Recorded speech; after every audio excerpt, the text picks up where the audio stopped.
Master 3x10. Hindi ko na ipakita kahapon yung yung pag-assemble. Ang main line nito mga master, ito 1.80 mm at 140 lbs mga master. Ganito lang ang pag-assemble mga master.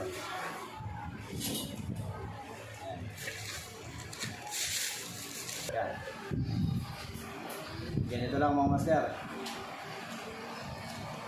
Yan. Tapos susuot nyo lang ito dito mga master. Dalawang suot. Yan mga master.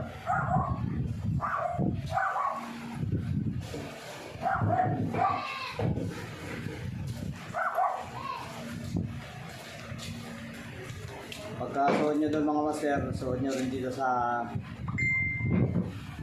taas.